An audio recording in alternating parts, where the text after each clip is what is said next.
Hey guys, back in another video.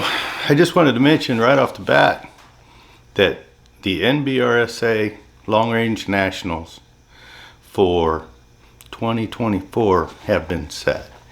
So the dates are April 22nd to April 28th.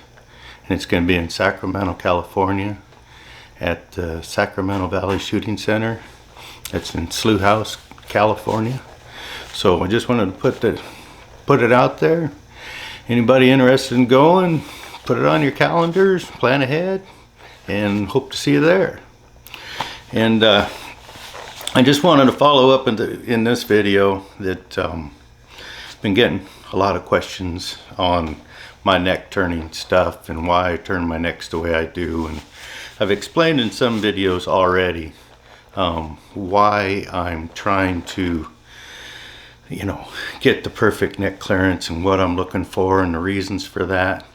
Well, I guess the main thing is when you got a case, and here's some fired cases, and you probably can't see on there exactly, but I'll put it up nice and close. Yeah, it goes out of focus, I guess. But there's a perfect carbon ring right around sealing on the neck, and it seals all the way around, perfect, all the way. And so I guess to put it in simple terms is I've heard guys talking about sine waves and all these other kinds of things reading that carbon ring, but the bottom line is if it's not sealed all the way around, then that means you've got blow-by coming back into your bolt area, like that. So I don't want that. It was explained to me right off the bat from Ted Larson that when everything is sealed perfectly, then everything's going to be going forward.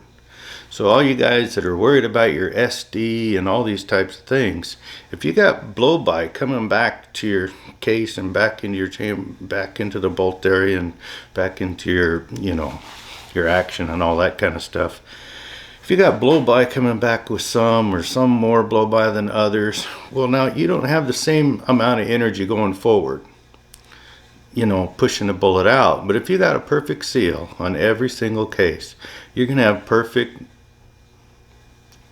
ignition going out the barrel, everything's going forward, everything's pushing the bullet out, and you don't have some blowing back lots, some blowing, and that's going to throw your SD off. It's going to throw off the speed of every single shot coming out your barrel. So it's pretty hard to get really good tight groups when each bullet is going out the barrel at a different speed.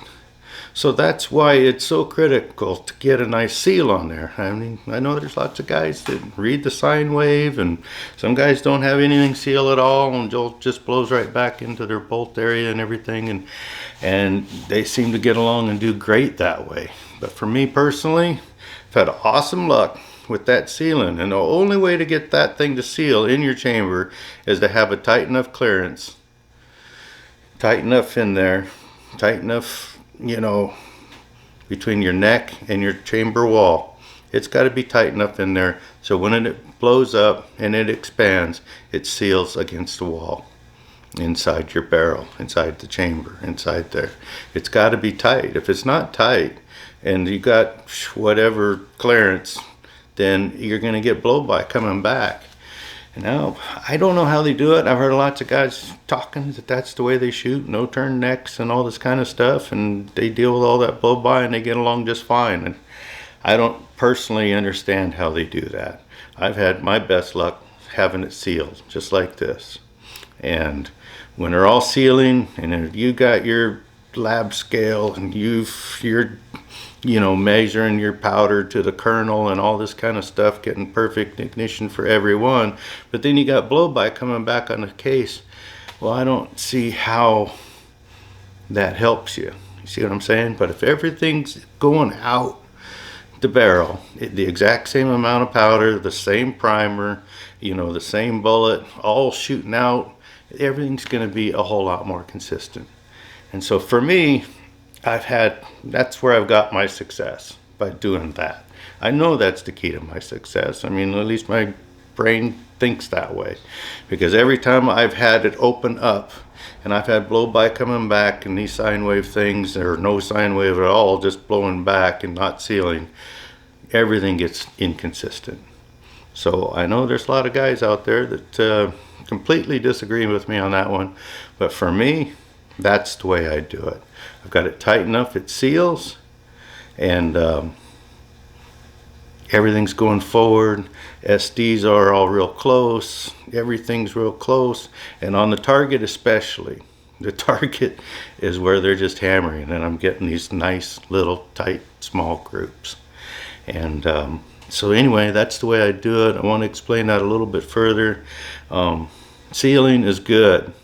No sine waves, no blow by, no nothing. That just causes inconsistency. And at least in all my testing, maybe somebody's been doing it a whole lot longer, tell you how they do it with a no-turn neck and how they're getting good results. But personally, I haven't found any that way. This is the way I've found my good results. So there you go. That's all I had to say for this particular video. Wanted to mention the Nationals, the dates are set, and expand a little bit more on my neck turning and why I turn the way I do. And you can still run that neck tension test or neck clearance test, like I said, your 1,000, 2,000, 3,000, 4,000s, and I bet you money the best ones that shoot probably going to be a little tighter. That's what I found in mine. I can't tell you exactly what, because I know every time I